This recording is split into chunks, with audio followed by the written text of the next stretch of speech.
ఇక సంచార్ సాధి యాప్పై విపక్షాలు అభ్యంతరం వ్యక్తం చేస్తూ ఉన్నాయి. ఇది ప్రజల గొంతు నులిమే చర్య, వ్యక్తిగత గోప్యతపై దాడి అని చెప్పి ప్రతిపక్షాలు ఆరోపిస్తున్న పరిస్థితి. ఎటకేలకు ఈ సంచార్ సాధి యాప్ మీద కేంద్ర ప్రభుత్వం అయితే వెనక్కి తగ్గిన పరిస్థితి, కానీ సమర్థించుకుంటోంది. సైబర్ నేరాల నుంచి ప్రజల్ని రక్షించేందుకు ఈ యాప్ తీసుకొచ్చాము అని చెప్పి. కాదు అని చెప్పి విపక్షాలు ఆరోపిస్తున్న పరిస్థితి. మోదీని కొంతమంది కాంగ్రెస్ నాయకులు అయితే జిన్పింగ్తో అలాగే కిమ్ జాన్ ఉన్తో పోలుస్తూ ఉన్నారు. ఎందుకంటే అక్కడ వ్యక్తిగత గోప్యతకు భంగం వాటిల్లుతుంది కాబట్టి. సో ఈ సంచార్ సాధి యాప్ మీద జరుగుతున్న వివాదం మీద మీ కామెంట్ ఏంటి?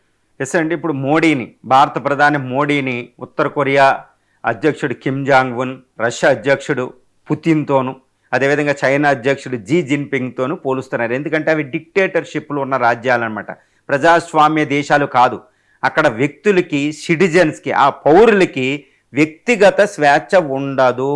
ఫర్ ఎగ్జాంపుల్ ఉత్తర కొరియాలో అక్కడ ఏ పౌరుడు కూడా ఒక ప్రాంతం నుంచి ఇంకో ప్రాంతానికి వెళ్ళలేడు. వెళితే ఆ యాప్ ద్వారా తెలిసిపోతుంది, ఏ కంటెంట్ వాడుతున్నారో తెలిసిపోద్ది. చాలా దారుణమైన పరిస్థితులు, ఏమీ చెప్పకుండా కూడా అరెస్ట్ చేసేస్తారు. కిమ్ జాంగ్ ఉన్ యొక్క విచిత్రాలు అలా ఉంటాయి, చైనాలో కూడా అలాగే ఉంటాయి, ఈవెన్ రష్యాలో కూడా అలాగే ఉంటాయి. చాలా ముస్లిం దేశాలు, ప్రజాస్వామ్యం లేని ముస్లిం దేశాల్లో కూడా ఇలాగే ఉంటుంది. కానీ ప్రజాస్వామ్య దేశాలని యూరోపు, భారతదేశంలో కూడా, అమెరికాలో ఇలాంటివి ఉండవు. వ్యక్తిగత స్వేచ్ఛలకు పూర్తి స్వేచ్ఛ ఉంటుందండి. ఇది the beauty of Indian democracy అండి. మరి ఆ భారత రాజ్యాంగంలోని ఆర్టికల్ 19A ప్రకారం మనకి 6 రకాల ఫ్రీడమ్లు ఉంటాయి. ఈ 6 రకాల ఫ్రీడమ్లు ఏది, ఒకరికొకరు కలవడం, ఒక ప్రాంతం నుంచి ఇంకో ప్రాంతానికి వెళ్ళడం, నివాసం ఎక్కడైనా ఉండడం, భారత ఉపఖండంలో ఎక్కడికైనా ట్రావెల్ చేయడం, సింగిల్ సిటిజన్షిప్ ఉండడం, అదేవిధంగా మనకి ఏంటంటే వ్యక్తిగతంగా మనం పూజించుకోవడం, ఇవన్నీ ఫ్రీడమ్ ఉంటుంది. ఫ్రీడమ్ ఆఫ్ ఆర్టికల్ 19 నుంచి ఆర్టికల్ 22 వరకు. ఈ ఆర్టికల్ 21Aని సుప్రీంకోర్టు ఎలా పొడిగించింది అంటే ఒక అద్భుతం చేసింది. ఏంటి, ఈ ప్రైవసీ, వ్యక్తిగత గోప్యత అనేది కూడా ఫండమెంటల్ రైట్ అని సుప్రీంకోర్టు చెప్పడం జరిగింది. ఆర్టికల్ 21 ఎంతో విస్తరించడం జరిగింది, డిగ్నిటీ ఆఫ్ లైఫ్ అంటారు. ఇప్పుడు భారత ప్రజాస్వామ్యంలో ఈ చర్చ జరుగుతుంది. ఈ సంచార్ సాథి అనే ఒక యాప్ని ప్రీ ఇన్స్టాల్, అంటే మొబైల్ కొనకముందే దాంట్లో అప్లోడ్ చేసి ఉంటాయి. దాన్ని డిలీట్ చేయడానికి అవకాశం లేదు అనేది ఒక వాదన వచ్చింది. అపోజిషన్ పార్టీలు దీన్ని పూర్తిగా పట్టుకున్నాయి. ఎందుకంటే వ్యక్తిగత గోప్యతని మీరు భంగం చేయడం అంటే రాజ్యాంగహీనం చేస్తున్నారు. మోడీ గవర్నమెంట్ ఏం చేస్తుంది, ఈ వ్యక్తిగత సమాచారాన్ని యాప్ పెట్టి వ్యక్తుల యొక్క ఆనుపోనులు, వాళ్ళ బిహేవియర్, వాళ్ళు ఏం చేస్తున్నారు, వాళ్ళు మొత్తాన్ని మీరు నిఘా వేస్తున్నారు. ఇది చాలా ప్రమాదం. ఎట్టి పరిస్థితుల్లో మీరు దీన్ని వెనక్కి తీయాలని పార్లమెంట్లో ఇప్పుడు చాలా గందరగోళం నెలకొందండి. మరి వాస్తవం ఏంటంటే గవర్నమెంట్ ఏం చెప్తుంది, లేదు ఈ ప్రీ ఇన్స్టాల్డే కానీ మీరు డిలీట్ చేసుకోవచ్చు, అది రిజిస్ట్రేషన్ చేస్తేనే యాప్ పనికొస్తుంది, మీరు డిలీట్ చేసే అవకాశం ఉంది, అది లేదు, ఇదేం లేదని జరుగుతుంది. కానీ యాపిల్ ఫోను దీన్ని మీ ప్రీ ఇన్స్టాల్కి ఒప్పుకోలేదు. కాబట్టి యాపిల్ ఫోన్ అక్కడ ఒక తగాదా కూడా జరుగుతుంది, డిపార్ట్మెంట్ ఆఫ్ టెలికమ్యూనికేషన్. అసలు వాస్తవం ఏంటనేది ఇంకా క్లారిటీ రాలేదు. ఇప్పుడు అపోజిషన్ క్రిటిసిజానికి గవర్నమెంట్ చెప్తుంది ప్రీ ఇన్స్టాల్ అయినా డిలీట్ చేయొచ్చు అని.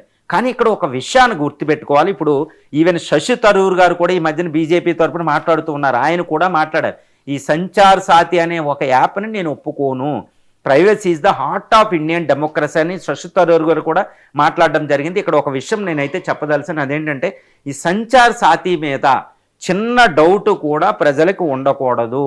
నేను ఎప్పుడు ఒకటే చెప్తూ ఉంటాను, democracy May delay but it can deliver. కొంతమంది అంటారు చైనా ఎక్కడికో వెళ్ళిపోయింది, అప్పుడప్పుడు డిక్టేటర్షిప్ కూడా ఉండాలి, మోడీ అలాంటి డిక్టేటర్షిప్ చేస్తేనే బెటర్, లేకపోతే అభివృద్ధి లేదంటారు. కానీ వాళ్ళకి చెప్పేది ఒకటే, ఇప్పుడు ఏంటంటే ఎంత స్లోగా వెళ్ళినా పర్వాలే, నిలకడగా వెళ్ళినా పర్లే. మనకు ఒక సామెత ఉంటుంది అనమాట, నిలబడి పరిగెత్తి పాలు తాగడం కంటే నిలబడి నీళ్లు తాగడం కూడా బెటరే. మన కుందేలు, తాబేలి కథలు కూడా ఉంటాయి అన్నమాట. ఇవన్నీ మనం భారతదేశంలో ప్రజాస్వామ్యం అనేది అత్యంత ప్రధానం.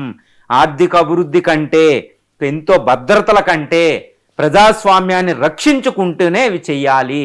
ఇప్పుడు ప్రైవసీ ఆర్టికల్ 19Aలో ఉన్న 6 రకాల ఫ్రీడమ్ ఉన్నాయి. ఆర్టికల్ 21 ప్రకారం ఉన్న ఈ ప్రైవసీ అనే ఒక దాన్ని కాపాడుకుంటూనే ఏదైనా చేయాలి, ఎంత సెక్యూరిటీ అయినా. అంతేగాని ఈ ప్రజల ఆనుపోనులు, ప్రజల భద్రతకి ఇవ్వడం, ఎక్కడైనా కిడ్నాప్ అవుతున్నారు లేదా మన మొబైల్ పోతే ఆ మొబైల్ పట్టుకోవడం, ఇవన్నిటి కోసం మేము సంచార్ సాథి పెడుతున్నామంటే కుదరదు. ఎందుకంటే ఇక్కడ సంచార్ సాథి ఎంత గొప్పదైనా ప్రజలకి అనుమానం కలిగే విధంగా సంచార సాతి ఉంటే దాన్ని పెట్టకూడదు. This is what the according to the constitution అండి. ఏ ప్రజాప్రభుత్వం అయినా రాజ్యాంగాన్ని దాటి ప్రవర్తించడానికి లేదు. Even for the security purpose you should do it అంతే. అందువల్ల సంచార సాతి అనే యాప్ మీద ఈరోజు నమ్ముతలేదు కాబట్టి దాన్ని తీసేయడమే. ఎందుకంటే ప్రజలకు ఎన్నో యాప్లు అందుబాటులో ఉన్నాయి. తన మొబైల్ పోతే దాన్ని రక్షించుకోవడానికి వీళ్ళకి ఒక యాప్లు ఉన్నాయి. తర్వాత ఈవెన్ 181 అని స్త్రీలకి ఎన్నో ఫ్రీ డయల్ నెంబర్స్ ఒకటి ఇచ్చారు పోలీసులు. ఇవన్నీ ఉన్నాయి. వీటన్నిటి బదులు ఈ సంచార సాతి తెచ్చేద్దాం ఇదంటే ఇప్పుడు ఎలక్షన్ వచ్చే ముందు ఎన్నో వాదనలు ఉన్నాయి. కాబట్టి సంచార సాతి అనే యాప్ సెక్యూరిటీ పర్పస్కి పీపుల్కి అవసరం లేదు, ఎన్నో భద్రతలు ఉన్నాయి కాబట్టి ఈరోజు అపోజిషన్ రైట్ చేస్తుంది అనేది కాదు, ప్రైవసీ ఆర్టికల్ 19A(1)కి అత్యంత ప్రయారిటీ ఇవ్వాల్సిన అవసరం ఇక్కడ ఉందండి.